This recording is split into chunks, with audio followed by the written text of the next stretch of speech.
les uns les autres, c'est un film de cul. Vous êtes un peu... Moi, je paye pas pour un film de cul avec Anne Romanoff.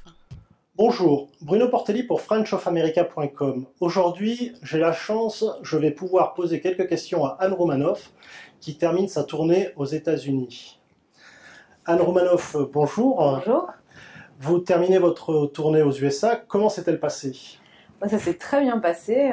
En fait, j'ai pas vu le temps passer. C'est-à-dire, ça a été un peu vite tout ça. Et moi, j'ai joué 2 fois, donc une fois à New York et une fois à Miami. Et non, c'était une bonne expérience et j'ai vraiment envie de recommencer, quoi, de revenir plus longtemps. Enfin, j'ai eu un super accueil. Comment a été votre public pendant ces 2 spectacles? Je dirais à New York très bien et à Miami très très bien. C'est-à-dire que les gens de New York, c'est un peu comme les gens de Paris. Ils sont un peu stressés, etc. Les gens de Miami, c'est plus cool, quoi, je trouve. Avez-vous ressenti une différence justement entre votre public aux USA et votre public en France? Pas vraiment en fait. J'ai assez été étonnée du fait que tous, parce que je parle pas mal de politique, je parle d'événements récents, et j'ai vu qu'en tout cas les gens qui venaient me voir étaient hyper au courant de tout, quoi. Il n'y a pas eu un truc. Des fois, quand je joue par exemple au Québec, les gens ne sont pas forcément au courant, donc je dois édulcorer ou enlever des choses. Et là, pas du tout, quoi. Les gens étaient vraiment au fait de tout ce qui se passe, quoi. Aimez-vous les uns les autres? Pourquoi ce titre? Aimons-nous les uns les autres. Aimez-vous les uns les autres, je rappelle, c'est le Christ. Hein. Je sais pas. Non, mais c'est un titre que j'ai choisi avant les attentats et c'était en fait une manière parce que je trouve que dans la société française, il y a beaucoup de tensions, donc c'était une manière de m'en moquer, de me moquer de toutes ces tensions d'une manière un peu ironique, et puis quand même d'envoyer un petit message, justement, c'est pas parce qu'on est différent qu'on ne peut pas arriver à vivre ensemble, quoi. Justement, dans votre spectacle, vous dites fière d'être française, vous revendiquez d'une certaine pluralité. Aviez-vous tant de foi, justement, dans l'avenir de la France, de notre pays? Oui, bien sûr, j'ai foi dans l'avenir de la France, bien sûr. Oui, je pense que les Français sont des gens formidables et plein de ressources, et que la France, c'est un pays extraordinaire. Puis même à l'étranger, on voit quand même qu'on a une réputation, bon, pas partout, mais pour le parfum, l'amour, l'élégance, la cuisine, on a quand même une super image de marque. Je pense qu'il faut qu'on apprenne à faire fructifier tout ça. Il faudrait qu'on arrête de tout le temps se plaindre et tout voir en noir, parce que même si en France c'est difficile en ce moment, même s'il y a une crise, même s'il y a une crise morale, économique et tout ça, ça reste quand même un des pays au monde où c'est le plus agréable de vivre. Il y a un moment aussi, ce serait bien que les Français sortent un peu de chez eux pour voir comment c'est ailleurs, quoi. Alors justement, on voit apparaître une amplification un petit peu du nombre d'exils de Français de France vers l'étranger. Êtes-vous tenté par l'exil?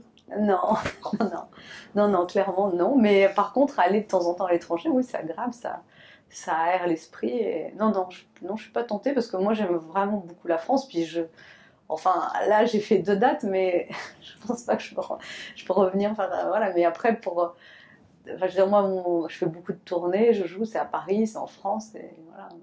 Mais après, faire des incursions à l'étranger, c'est agréable. J'espère que ce sera drôle, hein, parce qu'entre la crise, le chômage, Nabila, c'est pas en 3D Anne Romanoff. Pourtant, elle est un peu... Je filme avec mon portable et je vais le balancer sur le net. Hein. Votre séjour aux USA, vous nous avez dit, a été très agréable. Qu'avez-vous aimé et qu'avez-vous détesté? Alors, New York, j'ai vraiment été choquée par le froid, quoi. On m'avait dit, mais le jour où on arrivait, il y avait des vents glaciaux, mais vraiment, voilà, j'avais du mal à mettre le nez dehors.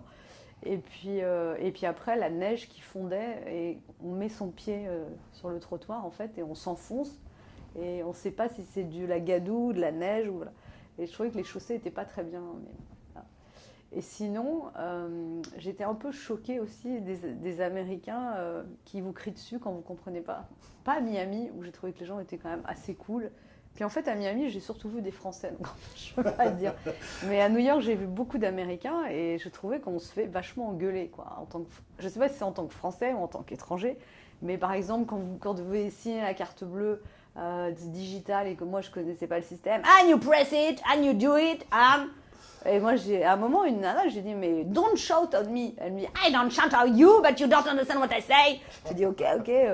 Voilà. Et c'est assez bizarre aussi. Il y a à la fois, parce qu'on dit toujours, les États-Unis, il y a le service et tout. Et donc, j'ai trouvé quand même qu'il y avait plein de gens hyper agressifs. Par contre, les serveurs, en effet, dès qu'il y a du pourboire en jeu, ça, c'est drôle aussi, quoi. La nana, pendant 8 fois, is everything right? Elle vient te toucher pendant que tu manges. Is it correct? Voilà, ça va. toutes les 3 minutes, elle vient de demander si ton repas se passe bien et tout. Donc ça, j'ai trouvé ça marrant. Et l'autre truc aussi, ça c'est très new-yorkais, je crois, mais un côté, dans la salle, il manquait des fois des trucs, on demandait, et la nana, elle disait toujours « Unfortunately, we can't do it ». Chaque fois, c'était « Unfortunately ». Sauf qu'après, tu comprends que yeah, « But if you pay $1,000, you can… » Et ça, j'ai trouvé que c'était assez, peut-être, paraît-il, typique de New York, quoi. Le côté faussement désolé, mais elle en a rien à foutre. Elle dit « Unfortunately », mais elle en a rien à foutre. Et…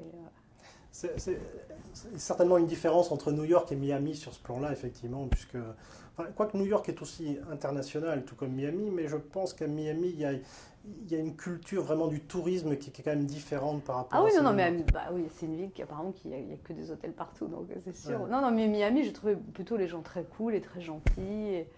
C'est relax, quoi, je trouvais. Mais New York, il y a eu des fois, et on se fait, et j'ai trouvé aussi, mais… Bon, après, je pense aussi c'est typique des États-Unis, quoi. La police rigole pas du tout, quoi. Mais même pour certains trucs, tout de suite, il y a une espèce de rapport d'autorité et on vous fait sentir que… On se dit qu'on n'a pas intérêt à être criminel dans ce pays parce qu'on ne doit pas être très bien. Déjà, quand on n'est pas criminel et qu'on vous soupçonne de criminalité, ils vous regardent comme des assassins. Et je me dis que si on est vraiment un assassin, alors là, on doit vivre la misère. Je sais pas, j'ai pas testé. Pour conclure, Anne, quelle est la question que je ne vous ai pas posée et que vous auriez aimé que je vous pose? Est-ce que vous avez eu des standing ovations? J'aurais répondu oui. Je crois que vous en avez eu deux, non? Une à New York et une à Miami. Voilà. Donc 2 sur 2, c'est un très bon J'en ai score. même eu 2 à Miami et une à New York. Ça fait 3. Donc 3 sur 2 spectacles, c'est quand même assez extraordinaire. Anne Roumanoff, merci beaucoup d'avoir pris le temps de répondre à nos questions. Je ne vais pas vous retenir plus longtemps car je sais que vous avez fait un effort pour venir nous voir puisque vous avez, je crois, un avion à prendre dans très peu de temps. Ouais, mais peut-être que j'ai toujours peur quand je prends l'avion de mourir. Donc non, si c'est Air France, il n'y a pas de problème. Ah non, c'est pas Air France. C'était Bruno Portelli et Anne Roumanoff pour frenchofamerica.com. Merci. Roumanoff au cinéma, ça m'intéresse, mais j'arrive pas à avoir de billets. Chaque fois que j'achète un billet, il y a un abruti qui me le déchire à l'entrée. Je suis motivée, mais bon, il y a un moment, ça va.